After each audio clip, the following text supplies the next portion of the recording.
Jam wale mon bandiraɓe tedduɓe yeɓiyankoɓe yaw Pindi TV min calmini on ɗum wawno wonde dunde babadama nde kala min bisimon e kelle gadande roɓindo jayndeji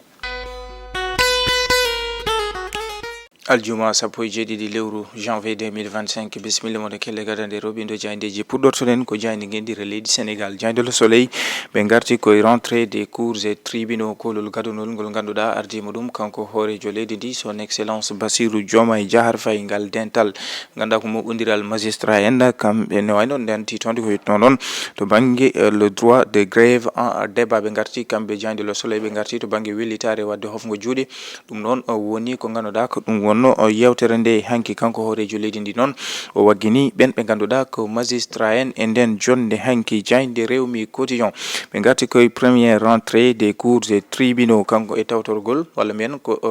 kolol gadogol ngol ganduɗa ardima ɗum kanko hoorejo leydi ndi son excellence Bassirou Diomaye Diakhar Faye e yiide jayde rewmi quotidien les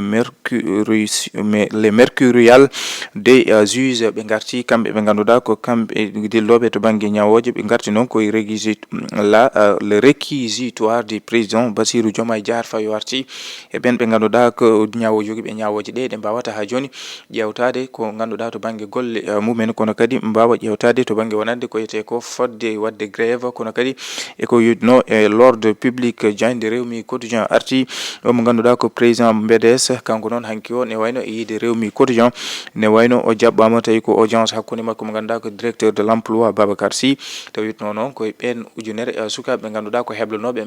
mbawa kadi dusede keɓa golle no hannirta niyat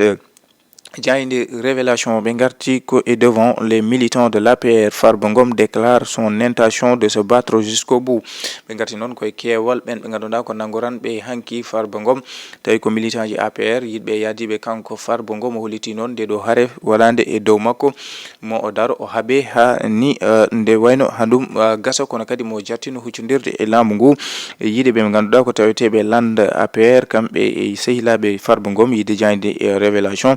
on ɓe kolliti nden fenade fawande dow Farba Ngom maɓe daro gam riwtude ɗum ɓe garti e ɓen ɓe ganduɗa ko avocat ji Farba Ngom joguiɓe conférence de presse e ñalawma hande o jayde la dépêche ɓe garti que le président Diomaye prône l'équilibre entre le droit de grève et de l'ordre public kanko hoorejo leydi ndi hanki o to banggue rentrée des cours et tribunaux o waɗi bagguinali fewde ɓe ganduɗa ko magistrat en to banggue wellitare ko yiyete ko hofmo juuɗe kono kadi e ko yiyete ko l'ordre public jayde le public kamɓene ɓe garti koye kanko Farba Ngom e haala makko si je dois aller en prison je ferai avec dignité kanko Farba Ngom o holliti noon wonande so tawi o farlama yaade ko yiyete ko kaso ɗum o yadata koye ndimago ɓe garti e maître Aissata Tall Sall ko liɗɗo wonande nguɗo laamu yingu rewde e ko yiyete ko hani e sey fidde république ɗum ɗon noon tawete koɓe jabbi e gagneje mabɓe ne tawno ɓe jaɓata ɓen ɓe ganduɗa ko kañumen bonnata ndimago république du Sénégal jayde l'évidence ɓe garti koye kanko Farba Ngom ittogol ko yiyete ko levé de son immunité parlementaire ittogol wutte hoorema makko kanko Farba Ngom noon holliti e ndeɗo on ganduɗa ko fenande fawamɓe e dow makko kanko ni yiide jayde l'évidence Farba engage le gatsa kanko Farba Ngom holliti noon mo jattino huccidde laamu ngu habde e mumen gam ittude e mabɓe ko yiyete ko walla ni wawde momtude nden fenade nde ganduɗa laamu ngu ene yiiɗi fawde e dow makko jayde li quotidien ɓe garti koye les mises en garde de Farba Ngom kanko Farba Ngom warti e jofade laamu ngu yiide wonande ko gueɗe dawrugol woni ko fawa e dow makko kono jaɓata hay lawol gotol kono noon ñalawma kala nde Allah farli wadde makko ko yiyete ko yaade kaso ɗum o yadata ko waɗirta ɗum koye ndimago o wona mo ganduɗa ko ku noddo mo ganduɗa lawol ana sohla ɗum tawi saloto yaade ɓe garti kamɓe li quotidien e kan haala ka Farba Ngom holliti wonande o wona neɗɗo kulɗo Ousmane Sonko kono kadi kanko Ousmane Sonko e Bassirou Diomaye Diakhar Faye elle ɓe gona famɓe ɓataki mo ganduɗa umriɗo to Allah noon no ɓe keɓori laamu hay ko nandi hen jayde point actu ɓe garti koye Farba Ngom se branchi et attaque kanko Farba Ngom o laɓitini hoore makko yiide wonande oɗo saaha noon to banggue wonande tagal nde hanki o moɓodiral kewgal hakkunde ɓe ganduɗa ko taweteɓe landa APR kamɓe militant ji yiɗɓe yadiɓe Farba Ngom kadi fof fanko Farba Ngom o holliti noon wonande o meeɗa haydara lawol gotol dirtinde ko ete ko jeeyi rendo ngo kono kadi ala foof poste walla ɗo toɗɗa ko ganduɗa ɗum ɗo ko kanko ardi ɗum kono noon e kala saaha mo gollodiri kala yoɓanmo o arti yiide wonande to banggue wonande kanko hay lawol gotol o yatirta caggal kono kadi o wona neɗɗo mo ganduɗa ko lawol ana sohla ɗum ana salo notade Jayde Tribune ɓe oyen Jayde Tribune ɓe garti koye lan entre en lice Farba Ngom parle de complot maître Aissata Tall Sall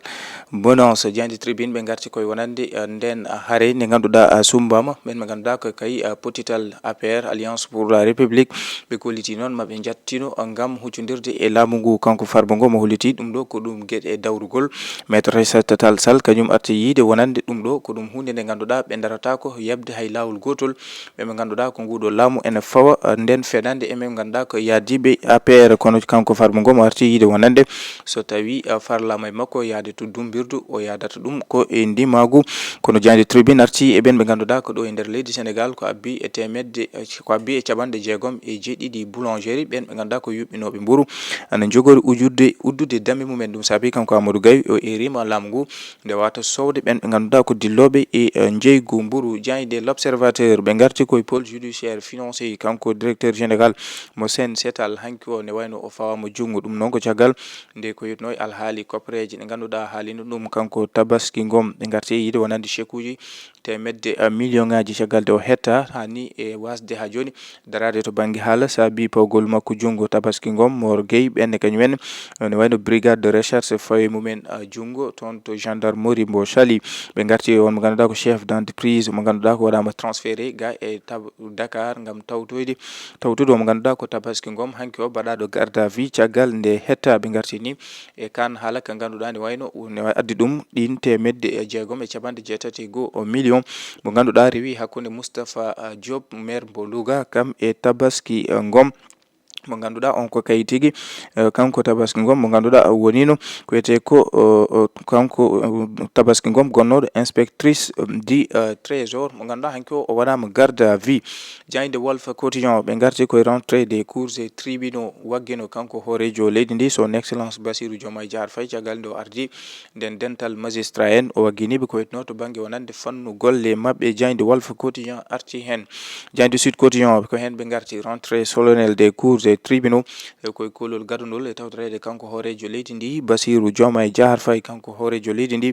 ɓe garti yiide Sud Quotidien la justice en mode diagnostic ɓe hanki o ɓe garti e ƴewtade caɗele tawetede to banggue fannu ñawoje e ɓen golloɓe hen ɓe garti noon to banggue wonande ko yete ko droit de grève ɗum ɗo kala ɓe garti hen kanko hoorejo leydi ndi o arti e wagguindeɓe no ɓe mbaɗirta golle mabɓe kono kadi ɓe mbawa hebde ko yete ko jeytare to banggue wonande wadde ko yete ko grève seppo hani kadi wawde notade tigui tigui jojjande wonande ɓesguji ɗiyata Jayde Le Quotidien ɓe garti koye poursuite contre Farba Ngom la personne la résistance ko yitno noon e nden ko fawa ko e Farba Ngom ɗum saabi ɓen taweteɓe landa APR ko leti ma daro jattinade gam haɓanade Farba Ngom ha wawa jeeye hebde gonga e yiide ɓen ɓe ganduɗa ko taweteɓe landa APR ɓe kolliti ɗum ɗo ko ɗum fenade fawande e Farba Ngom kanko Farba Ngom député maire des Agnam holliti mo daro o yatirta caggal ha nden fenade fawande dow makko wawa rewtede maître Aissata Tall Sall holliti ɓen ɓe ganduɗa ko kay tigui jooɗi e laamu ngu yoɓe gandu